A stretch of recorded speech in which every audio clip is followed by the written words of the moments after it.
Hello বন্ধুরা, মৌসুমিস ব্লগে আপনাদের স্বাগত জানাই। আজ করব সিঙ্গারা।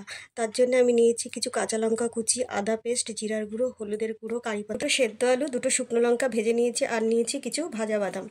এবার আমি সবগুলোকে এক সাইডে রেখে কড়াইটা আমি ওভেনে বসিয়ে দিলাম।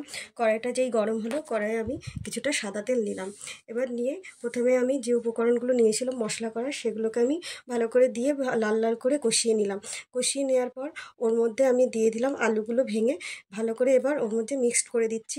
মিক্সড করে দেওয়ার পর ওর মধ্যে দিয়ে দিলাম স্বাদ মতো নুন, দিয়ে কিছুক্ষণ নাড়াচাড়া করলাম। তারপর ওর মধ্যে দিয়ে দিলাম শুকনো লঙ্কাটা গুঁড়ো করে মিশিয়ে দিলাম। মিশিয়ে দেওয়ার পর ভাজা বাদামগুলো ওর মধ্যে দিয়ে নাড়াচাড়া করলাম। তারপরে আমি দিয়ে দিলাম ওর মধ্যে সামান্য চিনি, আর দিলাম ভাজা মশলা। দিয়ে ভালো করে নাড়াচাড়া করে আমি একটি অন্য পাত্রটা ঢেলে রেখে দিলাম। তারপর কড়াইটা পরিষ্কার করে ওর মধ্যে আবার একটু সাদা তেল নিয়ে নিলাম। নিয়ে আমি কারি পাতাগুলো ওর মধ্যে ভেজে ভালো করে মিশিয়ে দিলাম। এইভাবে আমি সিঙ্গারার পুরটা করে নিলাম।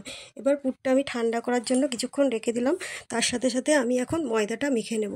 আমি নিয়ে নিলাম কিছুটা ময়দা, তার মধ্যে নিলাম অল্প নুন, আর নিলাম সাদা তেল, দিয়ে ভালো করে ময়ম দিলাম। হালকা গরম জল করে আমি ওই ময়দার মধ্যে অল্প অল্প দিয়ে ময়দাটা মাখিয়ে আমি ডোটা কমপ্লিট করে আমি কিছুক্ষণের জন্য ঢাকা দিয়ে রাখলাম।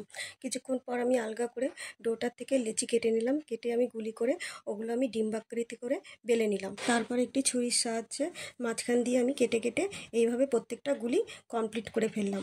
তারপর আমি ওর মধ্যে ভালো করে ভাঁজ করে খোলটা তৈরি করলাম। করে আমি পুরগুলো ভরে জল দিয়ে মুখটা মেরে দিলাম। আর কড়াইয়ে অন্যদিকে তেল বসিয়ে, তেলটা যেই গরম হলো, সিঙ্গারাগুলো একে একে ওর মধ্যে আমি ছেড়ে লাল লাল করে ভেজে অন্য প্লেটে তুলে নিলাম। এইভাবে আমি আজকে সিঙ্গারাটা তৈরি করলাম।